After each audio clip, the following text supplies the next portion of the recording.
Hi there. Welcome to the Right Here, Right Now live show. This show has one simple question. What's on your heart and mind right here, right now in this moment? We explore the depths and breadths of our humanity through that one simple question over the course of 30 to 45 minutes. I hope that you'll join us. I hope you'll enjoy the exploration. And this tune was created for me personally by the incredible Peter Griffiths, one half of the amazing Mind Takeaway. Do let us know what you think. Let us know what you take away. And of course, we always welcome challenges too. Hope to see you on the exploration.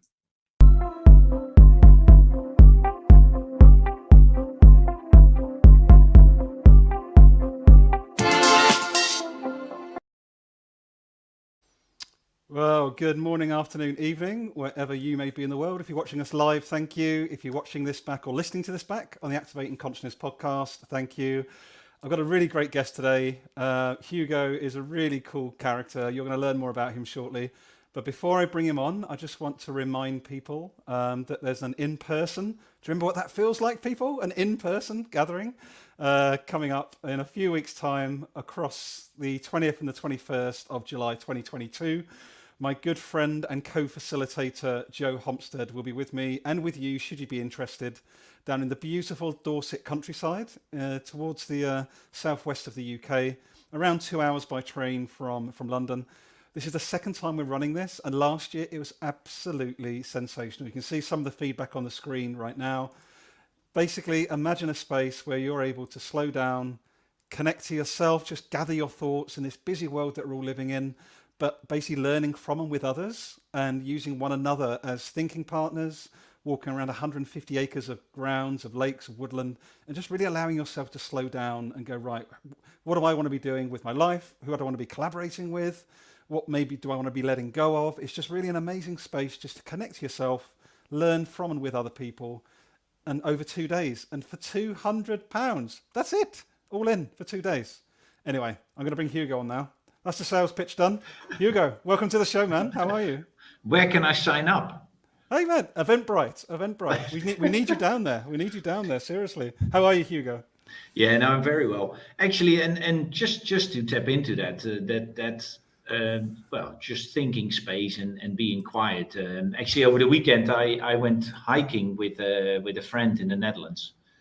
And on Saturday night, we stayed in a monastery with the nuns, although the nuns were all locked away. But it was nice accommodation and also just to start, because my friend asked me, he said, do you want to join for morning prayer? And I said, well, yeah, I'll come along.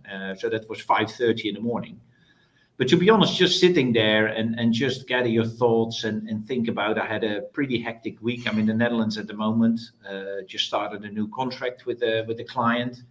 So it was just crazy busy. And then just to be able to sit down, reflect, just gathering your thoughts. And then we went for a 20-mile hike from Valkenburg to Aachen. Yeah, exactly what you say, as you will do walking around the grounds.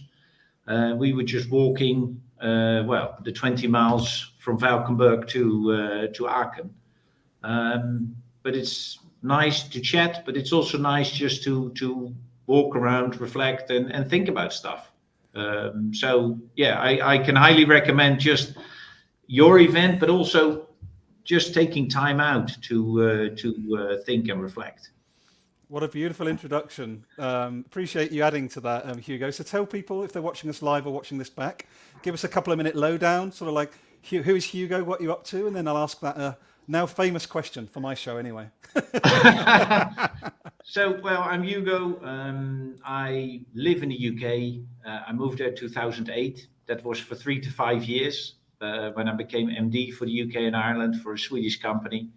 Obviously, now 14 years later, I'm still in the UK because I think it was 2013, I actually decided to set up my own coaching and training business. One of the things that we surely will tap into is leadership. Mm-hmm. And during my career, I had some great leaders, the people I still remember, and I just still know their names, people that inspired me and led the way. But unfortunately, the list of people that I also still remember had a different style of leadership. Let me call it like that. Mm-hmm. Made me just think. So I've been in logistics all my life, in shipping, in the docks. And yeah, you can imagine the dock industry, the port industry is not one for human interaction. It's still very traditional, very hierarchical. And then to go into an industry like that and ask people what they think and ask people for their opinion and ask people for their solution was really like, yeah, the biggest shock on earth. Yeah, that is also something that I've taken into my own leadership training, my leadership development. A couple of years ago, through Jane Adshead-Grant, I got involved in Everybody Matters from Barry Waymiller and Bob Chapman. And again, it's so often these things when you read them, it's not like, wow, this is a miracle and this is the first time I read about it. It's often these things that are already alive deep in us, where we think, oh, there's other people that think like me, and there's other people that actually, try to cooperate with the staff members and team members. And the hierarchy that I've always seen around me doesn't have to be like that. Because also Barry Waymiller is a big company. And also if you have 12,000 people employed, you can call them team members and colleagues and see the people behind the employee number. So yeah, that is me. And last couple of years, I've gone back into logistics again. And beginning of this year, set up my own shipping company. And yeah, we're busy with that. That's really cool. And what I love about this conversation in particular, I say big shout out to Jane Adshead-Grant. That's how Hugo and I met in the first place at one of their workshops. I really love, right, and I'm going to name it. I really love, Hugo. One thing about you anyway is your energy, your charisma, your real drive to make like the workplace more human. But even more than that, another big link for you and I is we both work in the global supply chain. You're actually moving things, and I'm actually moving things, right? I am in the global supply chain selling, buying chemicals, and you're actually doing the physical movement of products, right, around the world. So we are sitting here as two equally valuable human beings, talking about vulnerability, talking about leadership as part of this global system, right? And I think that's a really interesting lens for us to speak through, because we don't see this type of dialogue very often happening within very traditional sectors. Hugo. No, and to be honest, we don't see him happening full stop. We see him not often enough. Because also in my experience now in the last couple of months with a few things that have happened, if you tell about some of these stories to friends and family, everybody just says, "Oh, but that's crazy." Yeah, I know it's crazy, but then look at your own company and look at the companies that you work. How are you being treated? Are you being seen? Because actually, that is for me just a very simple summary of leadership is just seeing people for who they are, and we're all different. We all have different profiles. We all have different interests and hobbies and modes of operation and types of communication. And if you just see people for who they are and you play to people's strengths, I think miracles happen. Well, actually, it's not miracles. I think it's just normal stuff happens.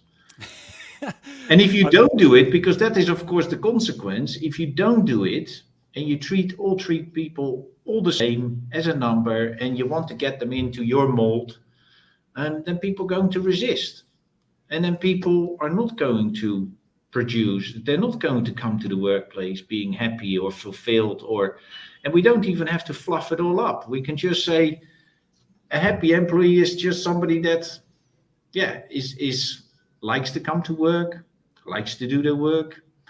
So I don't even think it's that complicated. See, this is really powerful. So I had some conversations. So I was going to ask you what's on your heart and mind in this moment, Hugo, but I feel like we're going there already. It feels like somehow. So I'm going to pick up the baton a little bit. So I was having some conversations with my own employer For those that may not know me yet, I work full-time, as I mentioned, within the chemicals industry, the global supply chain.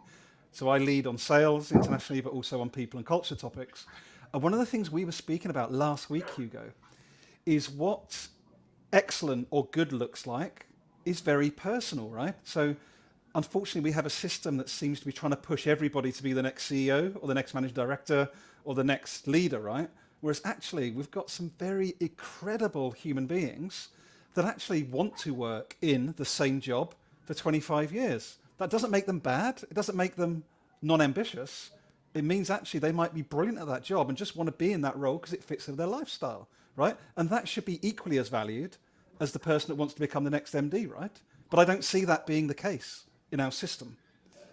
No, because actually, if somebody doesn't, well, in a way, if people don't want to progress and yeah, we more or less think they're unambitious. Where it could also be that, and especially in the industry that we're in, sometimes it's pretty repetitive work. Also, if you look at, we're in customs forwarding, so that's making customs documents, that can sometimes be quite repetitive. But I know people who love doing that for 25 years. And then if you talk to them, then they get their fulfillment and their excitement and their change from something completely different, because in the weekend they do this and they do that. But they just see the work as, well, I'm producing, I'm doing my work, I want to be in an, because that is, I think, also the key. We need to create an environment where people are allowed to do that and allowed to be like that and don't feel that pressure of, well, yeah, but you're just doing the same thing over and over again. Well, yeah, in some roles, I'm glad that these people are there. Yep. So, and it's funny when I went for that walk with my friend on Saturday. He asked me about the new business. So his question was actually, because during a 6-hour walk, you have time to reflect and ask questions. And he asked me the question, so what is it actually you want to achieve with your business? And I said, well, that's probably a question that Gary's going to ask me on Monday as well. So I said, I'm glad you've asked me that now. So at least I have a couple of more miles to think about it. But it's actually quite simple. I want both our customers and employees to be seen and appreciated. And of course, we often think, yeah, but don't you want sales maximization or profit maximization and everything? But I think that will come. Imagine a place where customers just think, wow, and this business, actually, when I phone, I feel valued and I feel appreciated. And they don't say 4:45, why are you phoning this late? Because we're going home at 5. One of the values that we have on the website is, of course, we wait. If a customer phones at 6:30 and says, well, my lorry hasn't been loaded yet, and it will probably be 8 o'clock tonight, and we need that document, of course we wait. We're not going to say, well, Monday, you're the first. No, we'll wait. Because we also know that person is probably under stress, and that person probably doesn't want to work Friday night. So the least we can do is just be there for that person. And it's the same with the staff. Like I said before, happy employees, people that feel valued, that enjoy the workplace, are more productive. So talk about profit, talk about sales. I think that is just a follow-up result of the first 2 steps. So this is the money. That's the mic drop already from Hugo today. Again, none of this stuff is super complicated, right? But if we look at the system of business, of finance, of how the world operates, Hugo, everything talks about the input being, we must make more money, or we must grow, or we must consume, or we must accumulate, right? That's all like the front end. Whereas actually what you're speaking to is, how do we create the conditions to allow human beings to thrive, right? And then we'll see what the outcome is of that, which might be more money, or it might be a healthier world, a healthier planet, improved sustainability, whatever, right? But the input is the human being, right? They're not the output, which is what a lot of the time we still see leadership, business viewing human beings as like they're just literally a cog, right? They're an output. Okay, there's something in the way between us making profit, rather than the very vehicle for making profit. Yeah, there was somebody recently said to me, well, you know the climate at the moment with finding staff and everything, and he said, oh, we have a huge problem finding staff. I said, no, that's not your problem. I said, your problem is that you don't maintain your staff, because Lovely. last year we hired 10 people. So if those 10 people have left, it's not your problem getting the right people. It's your problem is actually that you can't keep them. And are we creating an environment where people want to work? Because that is also, of course, if you look at our business philosophy and the values that we have as a company, yeah, I want customers to say, I want to work with that company because actually they wait for me, or yeah, they don't say, well, sorry, you're out of hours. And it's the same with staff. If people talk in the pub or in the cafe about their employer and how nice it is and what is organized for them and how much they feel valued, I think there won't be a problem to find staff, because you will just attract people that want to work in an environment like that. Yeah, and again, it's not so complicated, and it's not, and that is because, just coming to your point about costs and stuff like that, that is something that has struck me in the past 25 years when we're talking about, well, we had, what was it called? Investors in people. We had that years ago. I think, I'm not even sure if it's still around. But it was like, well, I think it is, yeah. We have 250 procedures in how we invest in people. I think it's very simple. One of the stories that I still remember, I started as a freight forwarder in 1997 for that Swedish company. And I remember one day the CEO from Sweden came visiting the office, probably for a board meeting or whatever. And he was just walking around. And he came over to my desk and he said, oh, that's a new face. And I said, yeah, well, I'm new here. And he asked me what I was doing and whether I was enjoying it and everything. And but he said that he was the CEO. Obviously, I knew, because it was the guy from the magazine that was always writing in the magazine. And I remember still today that when he left, I phoned my parents. I was still living at home. I phoned my parents. I said, you don't know who I just spoken to? And they said, who did you speak to? I said, I spoke to the president of the company. He came over to shake my hand and to just say welcome and how much he appreciated that I worked for that company. And I thought that was amazing. Did that cost him anything? No. He just walked around, shook my hand. I was on fire for that guy because I thought, wow, the guy sees me. I'm a new employee, a new staff member, and he just comes over to shake my hand. And he is actually one of those great leaders that still now, 25 years ago, because there's 10 examples like this that I can share where he actually led in that way. So Hugo, I'm really fascinated, right? Please expand a bit for you, and like this will be a bit about how you lead your own business, but also your truly human leadership expertise, right? What does it mean to you as Hugo to be seen? What does that mean? Expand on that for people that might be like, I get where Hugo's coming from, but what does that look and feel like to be seen for you as Hugo? Well, I think it's for me no different as for anybody else. If we walk into a room and everybody turns their back on us, and we're standing in the corner and nobody sees us, nobody acknowledges us, I think everybody wants to get out of that room. So the opposite is exactly the same. When we walk into a room and somebody comes over to you, realizes, especially if it's a new room and you don't know the people, somebody comes over, introduces themselves, and it doesn't matter whether we're at an event or whether we're at a networking meeting or just when we walk into an office. We are sharing an office here with another company. And when we walked in on Tuesday, people just came over to us to introduce themselves and to say hello. So again, I think we want to be seen.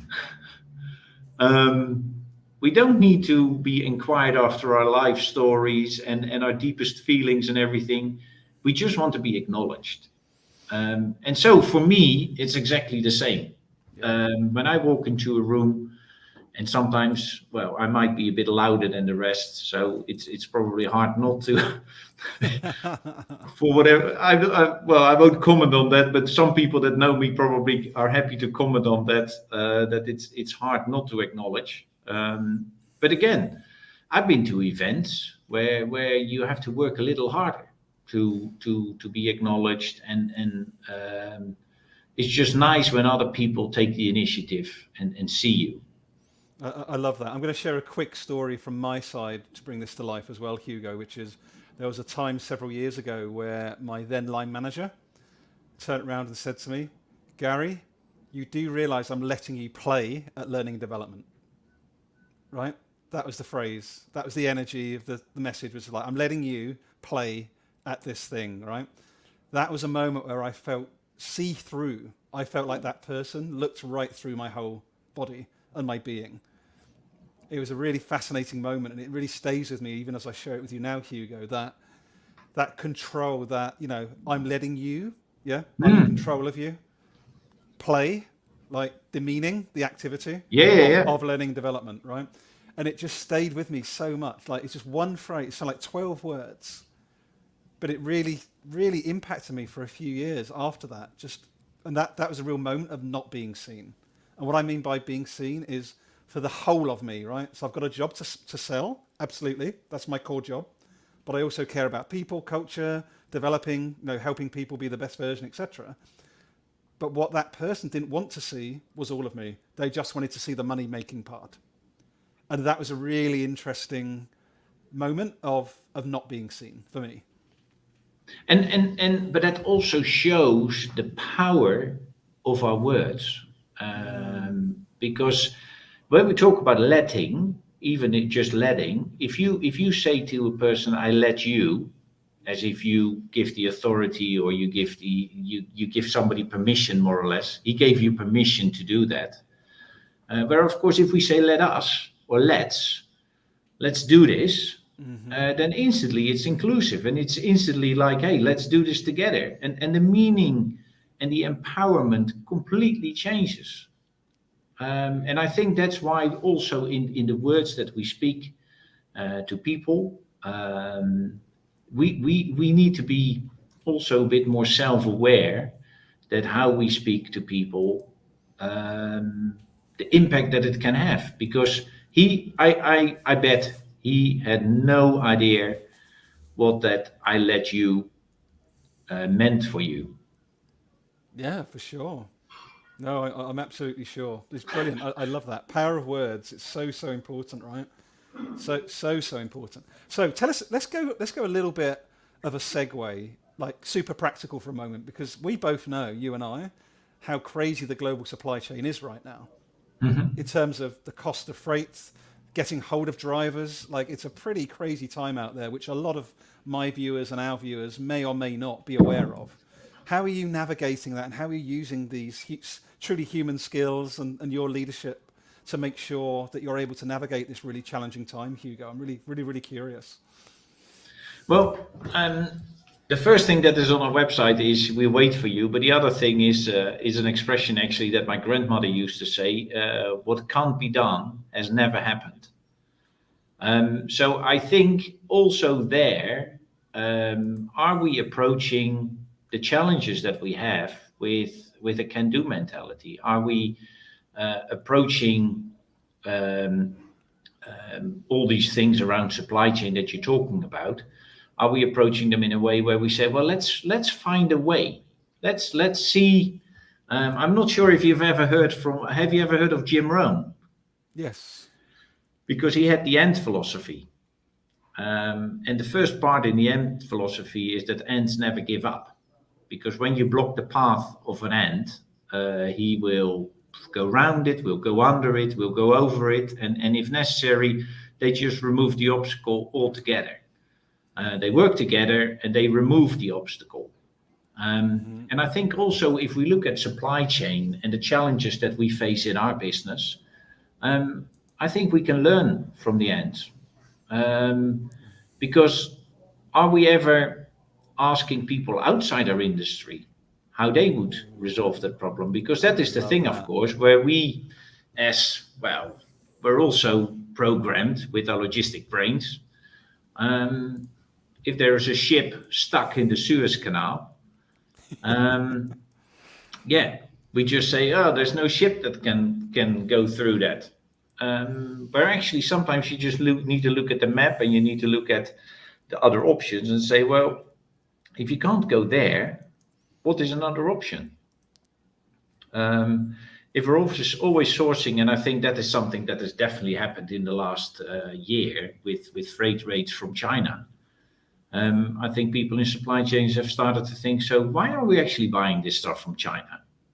Because, well, maybe we can buy it from Spain or from Italy or from wherever. So I think also in the last year, supply chains have changed as a result of it. And I think also the way I've always approached shipping and logistics is, well, is there another way? I think what a brilliant answer, Hugo. What I really love about what you shared as well. One, looking outside of your silo, and that's even not just a company silo, right? But even an industry silo. Like actually, who else in your networks of networks may be able to come up with an idea just by you asking that question? Like you say, I just think that's absolutely genius. And I think the other thing I'm really inspired by what you just shared, Hugo, is this, you cannot ignore the push towards sustainability. Okay, we've got a globalized system right now. As you said, it looks like it's becoming more localized. Like, can we access stuff locally and not ship it around the world if it's available locally? Makes a lot of sense, right? For the climate, for cost, for availability.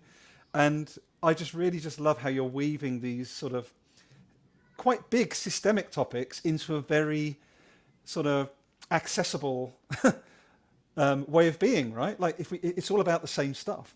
It all comes back to people. I heard an example years ago at a conference. I think it was the keynote opening speech at one of our shipping conferences, and it was about this, well, rethink from other industries. And his example was, I think, when BA wanted to change, or maybe one of the Middle East airlines, where they wanted to change their first class and business class spaces, they invited a yacht maker. And why? Because yacht makers normally can create lots of things on little spaces. So practical cupboards, little showers, and everything. When of course normally it was always airline people, and they just try to develop that chair as good as possible.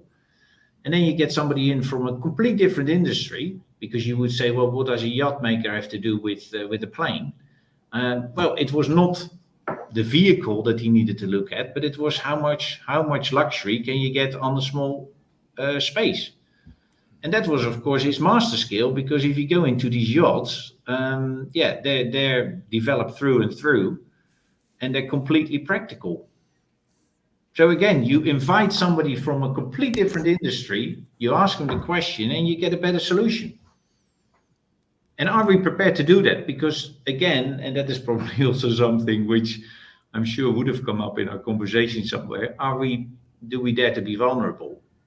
Because if you go out to another industry, or if you go out to a staff member or anybody and you ask them the question, what do you think about it? Or how do you think we could solve this? That means that with that, and I don't even think I'm vulnerable by asking that question, but a lot of people in leadership, I think, will consider themselves vulnerable by asking that question, because they think, oh, well, if I'm asking that question, they probably think I don't know, or I ought to know because I'm the manager or I'm the CEO. I never had a single problem by asking that question, because often I actually don't know.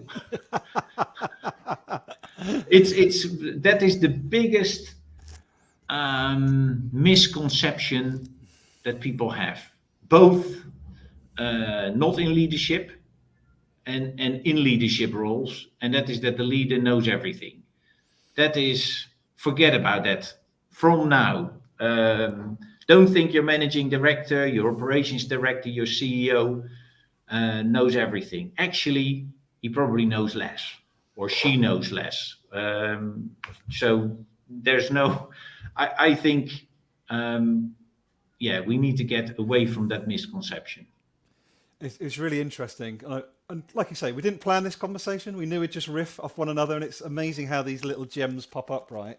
Because I'm looking at something at the moment called culture patterns, Hugo, which is basically there's 18 patterns of behavior that a lady called Tema Okun has researched. And they're patterns that are very systemic. And one of the big ones is perfectionism. And what you just shared, I think, is almost the opposite side of the coin with vulnerability.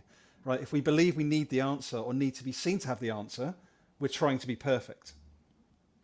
And if we're trying to be perfect, we're only ever going to end up with problems because nothing and nobody is perfect, right?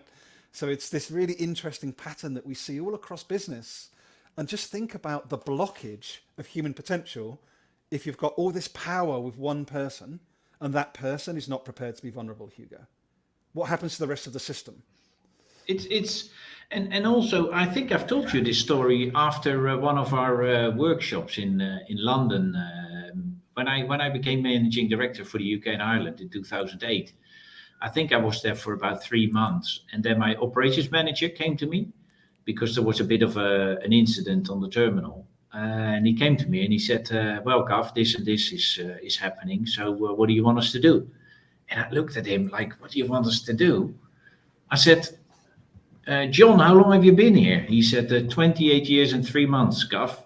I said, "How long have I been here?" He said, "About 3 months." I said, "And you're asking me what to do?" I said, "What do you think yourself you should do?" He said, "Well, I think we should do this and this and this and this." Well, sounds good to me. I said, "Have you considered the impact on the customer?" "Yeah, we've considered that."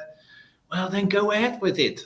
But it's just this perception that, well, I need to go to the top of the tree, for whatever that reason that is, by the way, because I also know that a lot of these patterns have been created by managers and managing directors and CEOs.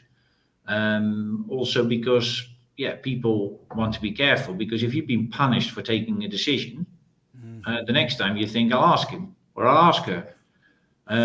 Where actually I think, just come with a suggestion. What do you think needs to be done? Yes, I want to be informed about the incident. I want to be informed about the problem that has arisen, especially when it impacts staff and when it impacts customers or the goods or whatever.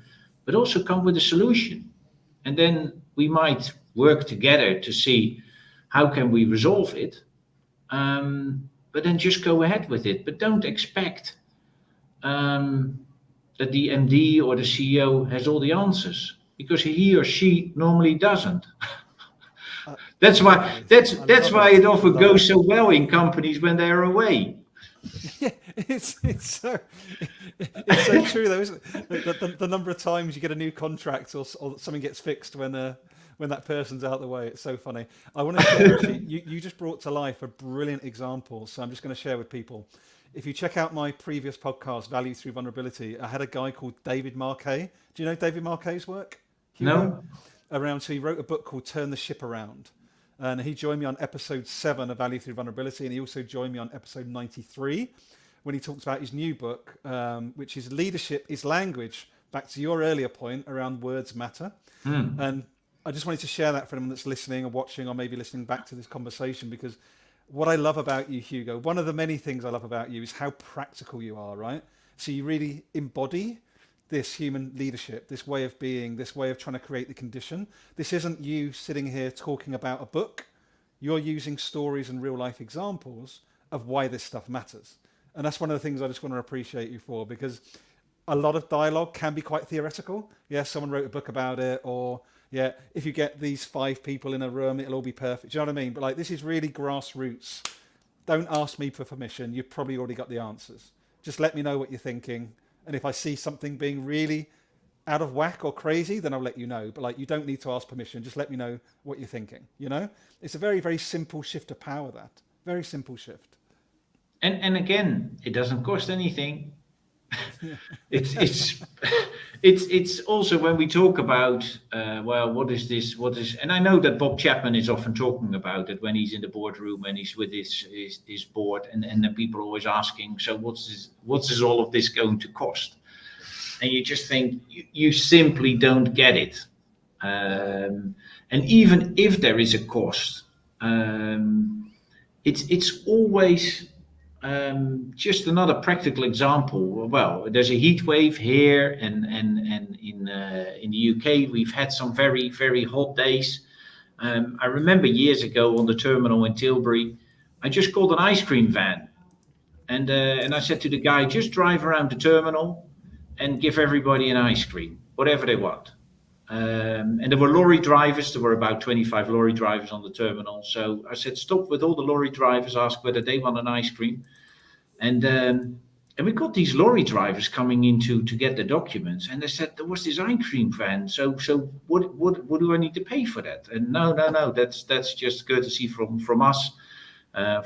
Because it's so hot and everything. I think it cost me like £210 for all the ice creams.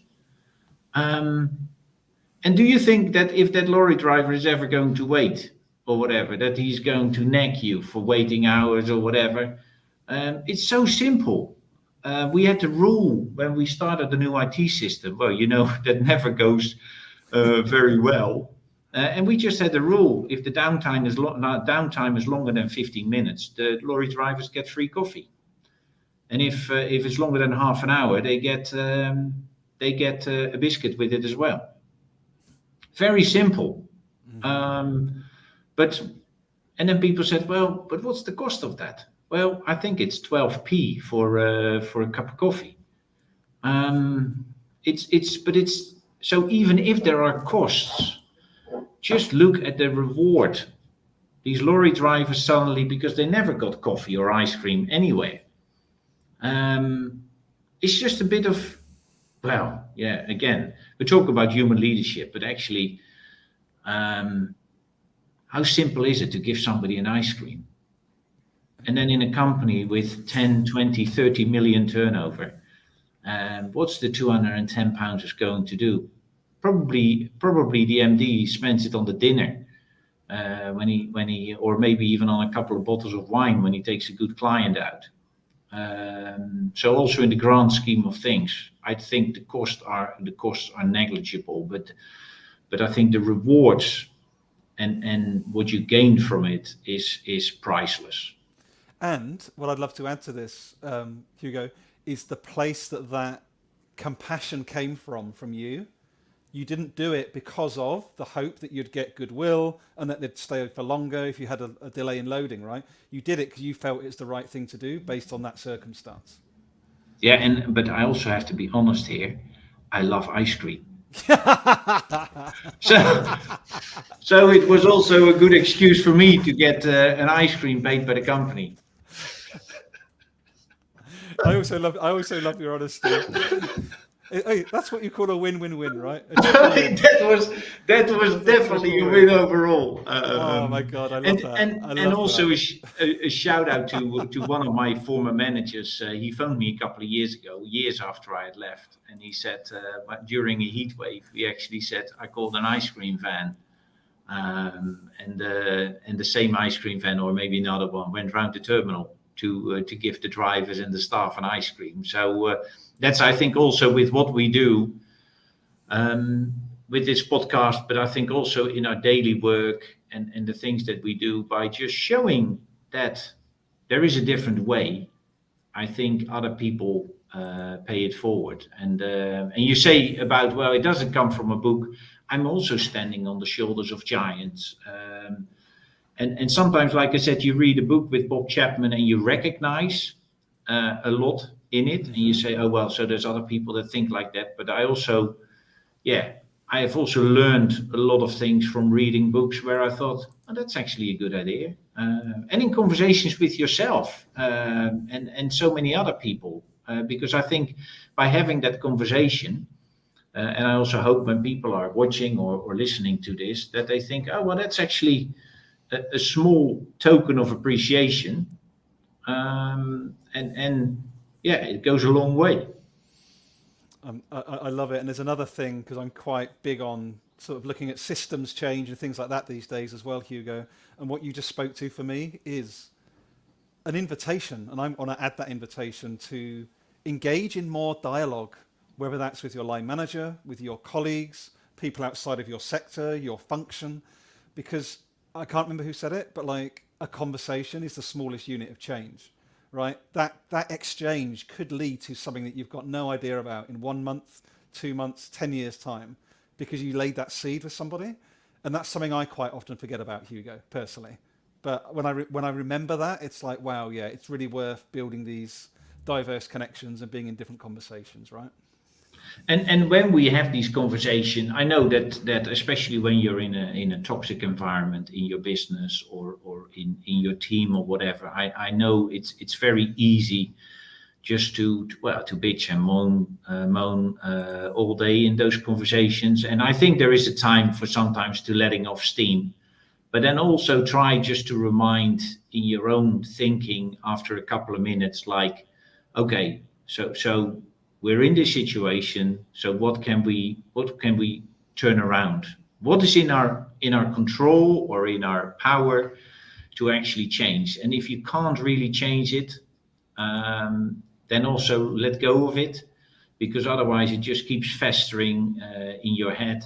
And again, there's a time to be disappointed, and there's a time for pointing out what's wrong, but also just in your own thinking, turn around and say, okay, so what lies within my capacity, within my power to change?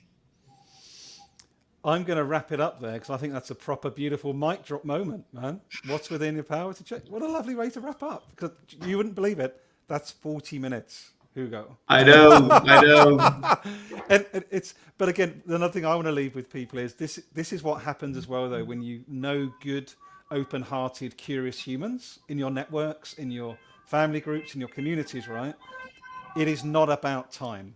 Like, it's going to sound very profound. It might sound a little bit woo-woo. It's about energy, right? Like, I have not felt that this has been a 40-minute conversation, Hugo. Like, it's the energy exchange, it's the ideas, we're learning from one another. Like, we've all got that capacity if we give ourselves permission to find that space, right? And there is, especially on this topic, and you've pointed it out a couple of times, like, it's not that complicated. Just when people are listening to this during their lunchtime or whatever, and you walk back to your desk, or you are in your next Teams meeting or whatever, just look at the person at the other side of the screen. Just walk around and just see people.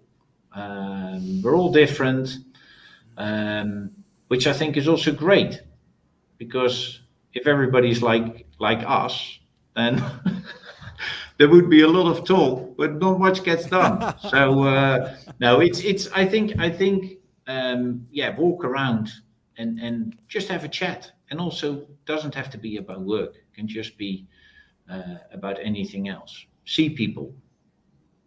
I love that. Love that so much. Hugo, you're a joy. Thank you for agreeing to come on with me, and thanks to Jane again for the original connection. And I'm excited to see how your world evolves, and let's keep in contact, okay? We certainly do. Thanks for inviting me. It's a pleasure. Thanks everybody if you joined us, or you watch this back or listen back.